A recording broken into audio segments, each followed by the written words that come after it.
Dragon চাষি কিন্তু বিভিন্ন ধরনের হয়। বিভিন্ন ধরনের কেন বলছি, কেউ শখে চাষ করে, কিছু রেয়ার ভ্যারাইটি বা কমার্শিয়াল ভ্যারাইটি নিয়ে 2-4টে গাছ বা 10-20-12টা গাছ, 15টা 20টা 50টা গাছ পর্যন্ত কিন্তু শখের চাষিরা চাষ করে। আর ড্রাগন চাষ হয় কমার্শিয়াল। কমার্শিয়াল মানে যেটা বৃহৎ আকার।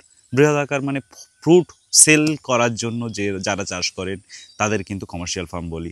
এই যে আমাদের ফার্ম দেখতে পাচ্ছেন, এগুলো কিন্তু মোটামুটি কমার্শিয়াল। আমাদের থেকে শুরু, আমাদের কিন্তু বিশাল বড় ফার্ম নয়, ছোট ফার্ম। তবে এরকম মোটামুটি ফল মার্কেটিং করতে পারবেন এরকম বাগান হলে কিন্তু সেটা কমার্শিয়াল। অর্থাৎ 2 বিঘা 4 বিঘা 10 বিঘা বা 50 বিঘা 100 বিঘাও চাষ করে অনেকে। তো এগুলো হচ্ছে কমার্শিয়াল ফার্ম। তো কমার্শিয়াল ফার্মে কোনো সমস্যা কিন্তু হয় না ন্যাচারালি। আমি যেটা সমস্যা বলবো সেটা হচ্ছে শখের বাগানি যারা, তাদেরই কিন্তু একটা কমন সমস্যা আমি ইদানিং দেখতে পাচ্ছি, যাদের 2 বছর 3 বছর ড্রাগন গাছের বয়স হয়ে গেছে, কারো কারো 4 বছরও বয়স হয়ে গেছে, কিন্তু ফল হচ্ছে না। এটা কিন্তু কমার্শিয়াল ফার্মে কিন্তু একদমই হয় না, এটা শুধুমাত্র শখের ফার্মে। দেখবেন কমার্শিয়াল ফার্মে আপনারই একই জাত, কমার্শিয়াল ফার্মে দারুণ ফল হচ্ছে, আপনার গাছে কিন্তু অত ফল হচ্ছে না। কেন এরকম হয় সব ডিটেলসে কিন্তু আলোচনা করব আজকে ভিডিওয়ে। নমস্কার, আমি অর্ঘ্য আর আপনি দেখছেন রিয়েল ফ্রেন্ডস বেঙ্গলি। চলুন শুরু করা যাক। আপনার ড্রাগন গাছের বয়স 2 বছর বা 4 বছর হয়ে যাওয়ার পরেও ফল হচ্ছে না, সেটার জন্য যে কারণগুলো আমি বলবো, সেই কারণের মধ্যে প্রথম কারণ এবং গুরুত্বপূর্ণ যে কারণ আমি বলবো সেটা হচ্ছে গাছের ভ্যারাইটি। অবশ্যই ভ্যারাইটির উপর ডিপেন্ড করে ফল কত তাড়াতাড়ি আসবে বা দেরিতে আসবে কিনা। কিছু কিছু ভ্যারাইটি আছে যেগুলো 6 মাস মানে লাগানোর পরে, ম্যাচিওর ডাল লাগানোর পরে 6 মাসের মধ্যে কিন্তু ফল চলে আসা শুরু হয়ে যায়। অর্থাৎ ফ্রুট সিজন যদি থাকে সেই মুখোমুখি 6 মাসের মধ্যে কিন্তু ফ্রুট চলে আসে। আবার কিছু কিছু ভ্যারাইটি আছে যেগুলো 2 বছর 2.5 বছর 3 বছরও লেগে যেতে পারে ফল আসতে। 6 মাসের মধ্যে ফ্রুট চলে আসে ন্যাচারালি। কমার্শিয়াল ভ্যারাইটি যেগুলো, কমার্শিয়াল ভ্যারাইটি জাম্বু রেড, এটা দেখতে পেলেন, এটা শ্রীলঙ্কা রেড বা মোরাক্কান রেড, এগুলো কিন্তু খুব তাড়াতাড়ি ফল চলে আসার সম্ভাবনা থাকে। আর যে ভ্যারাইটিগুলো দেরিতে ফল আসে, তার মধ্যে দেরিতে ফল আসার মধ্যে যেমন ইকুয়াডোর পালোরা, কলম্বিয়ানা ইয়েলো, বা এই একটা নতুন ভ্যারাইটি দেখতে পাচ্ছেন, এটা হচ্ছে ইয়েলো অ্যামাজোনিয়া। তো এরকম ধরনের যে ভ্যারাইটিগুলো আছে, বা যে অরেঞ্জের যে ভ্যারাইটিগুলো, হাওয়াইয়ান অরেঞ্জ হাইব্রিড বা জায়েন্ট অরেঞ্জ, এই ধরনের যে ভ্যারাইটিগুলো, এইগুলো কিন্তু একটু দেরিতেই কিন্তু ফল আসবে। অর্থাৎ 2 বছরের জায়গায় 3 বছরও লেগে যেতে পারে ফল আসতে। তো এইরকম ধরনের ভ্যারাইটি লাগালে চিন্তা করবেন না, যদি দেরি হয় তাহলে ভাববেন যে এই ভ্যারাইটিটাই কিন্তু দেরিতে ফল আসে। বিশেষ করে এই যে দেখতে পাচ্ছেন এখানে এটা জায়েন্ট অরেঞ্জ, তারপরে এইখানে আছে DK16, ইকুয়াডোর পালোরার হাইব্রিড। তো এই ধরনের ভ্যারাইটি কিন্তু অনেক দেরি হবে, এটাই স্বাভাবিক। অন্য ভ্যারাইটি যেগুলো এই দেখতে পাচ্ছেন LD5 হাইব্রিড বা H14, এই ধরনের যে ভ্যারাইটিগুলো, এগুলো কিন্তু খুব দ্রুত ফল চলে আসবে। দ্বিতীয় আরও আর একটা কারণ আমি আলোচনা করব, যেটা খুবই গুরুত্বপূর্ণ। অর্থাৎ প্রথমটাও যেমন গুরুত্বপূর্ণ, দ্বিতীয়টাও কিন্তু খুবই গুরুত্বপূর্ণ একটা কারণ আমি বলবো, সেটা হচ্ছে রোদ্দুরের অভাব। অনেক সময় দেখা যায় যে ড্রাগন বাগান আমরা করেছি, ড্রাগন গাছ আমরা লাগিয়েছি, একটা কি দুটো, যারা বেশিরভাগ ক্ষেত্রে ড্রাগন গাছ লাগায় তারা কিন্তু যে কোনো একটা ফাঁকা জায়গায় মানে বিবেচনা না করেই লাগিয়ে দেন। সেক্ষেত্রে কি হয়, কোনো গাছের নিচে হয়ে যেতে পারে, ঘরের পিছনে হয়ে যেতে পারে। তো এরকম সমস্যার জন্য গাছগুলোতে রোদ্দুর পায় না। তো রোদ্দুরের অভাব হলেও কিন্তু গাছের গ্রোথ এবং ফ্রুট দুটোর ক্ষেত্রেই কিন্তু বাধা পড়বে, এটাই স্বাভাবিক। আর রোদ্দুর যদি না থাকে তাহলে সে গাছে কোনো দিনই হয়তো ফল নাও আসতে পারে। তাই রোদ্দুরের অভাবজনিত কারণে ড্রাগন গাছে কিন্তু ফল না হতে পারে, এটা দ্বিতীয় কারণে আমরা বলতে পারি। তো অবশ্যই ড্রাগন গাছ একদম টানা রোদ্দুরের লাগান, যেখানে সকাল ফার্স্ট রোদ্দুর থেকে একদম শেষের সূর্য ডোবার আগে পর্যন্ত যাতে গাছ রোদ্দুর পেয়ে যায়, সেরকমভাবেই ড্রাগন গাছ প্রতিস্থাপন করুন। ড্রাগন গাছে ফুল ফল না হওয়ার পিছনে তৃতীয় যে কারণটা আমি বলবো সেটা হচ্ছে খাবারের অভাব।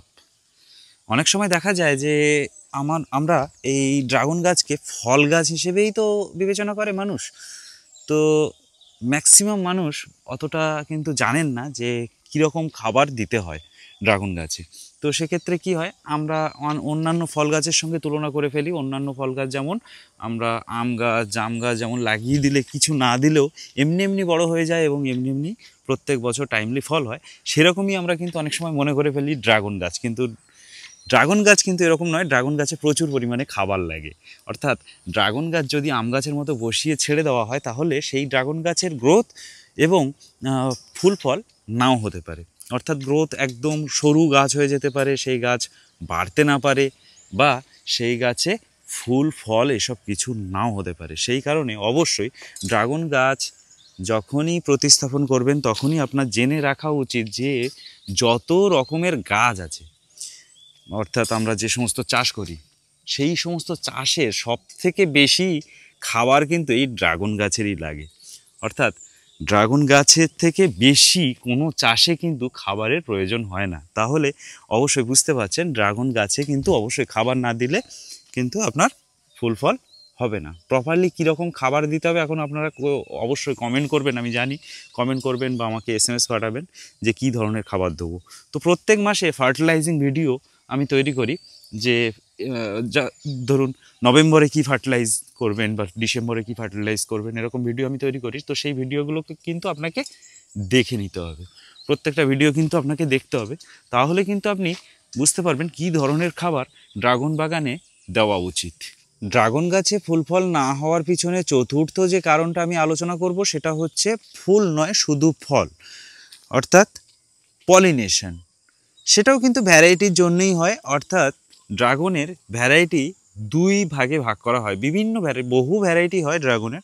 তো মানে অরিজিনালি আপনি ধরুন 150 বা তার একটু বেশি অরিজিনাল ভ্যারাইটি, এবং তার হাইব্রিড তৈরি হয়েছে 10,000-এর উপরে। তো ভ্যারাইটির কোনো সীমা নেই।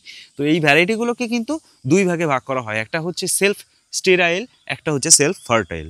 তো সেলফ ফার্টাইল আর সেলফ স্টেরাইল কি সেটা বুঝলেই আপনার কিন্তু এইটা বোঝা হয়ে যাবে যে পলিনেশন কেন আসছে। তো সেলফ ফার্টাইল মানে কি, নিজের পলিন, অর্থাৎ একটা ফুলের ভিতরে পরাগ যেটা থাকবে সেই পরাগ দিয়েই তার গর্ভদণ্ডে দিয়ে আপনার পলিনেশনটা কমপ্লিট করতে হবে। অর্থাৎ একটা ফুলের দিয়েই কিন্তু পলিনেশন হয়ে যাবে, সেটা হচ্ছে সেলফ ফার্টাইল ভ্যারাইটি। আর যেগুলো অন্য ফুলের পরাগ নিয়ে সেই ভ্যারাইটিতে দিয়ে, অর্থাৎ সেই ফুলে দিয়ে পলিনেশন করতে হয়, অর্থাৎ ক্রস পলিনেশন করতে হয়, সেগুলোকে সেলফ স্টেরাইল ভ্যারাইটি বলা হয়। তো এটা হচ্ছে একটা কারণ, যে অর্থাৎ কারোর কাছে যদি সেলফ স্টেরাইল ভ্যারাইটি শুধু থাকে এবং তার কাছে যদি কোনো সেলফ ফার্টাইল ভ্যারাইটি বা অন্য কোনো ভ্যারাইটি না থাকে এবং ফুল যদি ফোটে, তাহলে তার পলিনেশন সে নিঃসন্দেহে করতে পারে না। আর পলিনেশন না করলে কিন্তু তাতে ফল হবে না, এটাই স্বাভাবিক। তো সেক্ষেত্রেও দেখা যায় যে ফল অনেকের কাছে এরকম সেলফ স্টেরাইল ভ্যারাইটি আছে, অথচ অন্য কোনো ভ্যারাইটি না থাকার কারণে তার কাছেও কিন্তু ফল হবে না, শুধু ফুলই ফুটবে কিন্তু তাতে কিন্তু ফল হবে না। তো আশা করছি আপনারা বুঝতে পেরেছেন কোন কোন কারণের জন্য ড্রাগন বাগানে বা ড্রাগন গাছের বয়স অনেক বেশি হয়ে যাওয়া সত্ত্বেও গাছে ফল ফুল আসতে চায় না। তো যদি আপনার সঙ্গেও এরকম হয়ে থাকে তো অবশ্যই কমেন্ট করে জানাবেন আমাকে যে আপনার গাছেও এরকম 2 বছর বা 4 বছর বয়স হয়ে গেছে অথচ ফল আসছে না। আর যারা ড্রাগন বাগান শুরু করতে চাইছেন তারা কিন্তু এই মুহূর্তে শুরু করে দিতে পারেন, কারণ একদম অক্টোবর থেকে এপ্রিল মাস পর্যন্ত ড্রাগনের প্রতিস্থাপনের কিন্তু সঠিক সময়। নতুন নতুন ভ্যারাইটি বা কমার্শিয়াল রেয়ার সব রকম মিলিয়ে আমার কাছে কিন্তু 100 বা তার বেশি ড্রাগন ফলের ভ্যারাইটি কালেকশন করতে পারবেন। কি করতে হবে আমার কাছ থেকে ভ্যারাইটি কালেকশন করতে গেলে, এখানে একটা স্ক্রিনে আপনি নাম্বার একটা দেখতে পাচ্ছেন, এই নাম্বারটা কিন্তু আমার হোয়াটসঅ্যাপ নাম্বার। এই নাম্বারে আপনাকে একটা হোয়াটসঅ্যাপে SMS পাঠাতে হবে। কি লিখবেন সেখানে, প্রাইস লিস্ট বা ভ্যারাইটি লিস্ট, জাস্ট এইটুকু লিখে আমাকে সেন্ড করে দেবেন। আমার মাধ্যমে যে 100 বা তার বেশি ড্রাগন ফলের ভ্যারাইটি আপনারা কালেকশন করতে পারবেন তার একটা লিস্ট কিন্তু আমার কাছে তৈরি করা আছে। আপনার SMS এর রিপ্লাই হিসেবে অবশ্যই আপনার নাম্বারে সেই লিস্ট সেন্ড করে দেবো। আর ভিডিওটা ভালো লেগে থাকলে লাইক শেয়ার কমেন্ট তো অবশ্যই করবেন, সঙ্গে সাবস্ক্রাইব করতে কিন্তু একদমই ভুলবেন না। তার সঙ্গে ভিডিওটা আজ এই পর্যন্ত, দেখা হবে পরের ভিডিওয়। ধন্যবাদ, ভালো থাকবেন, নমস্কার।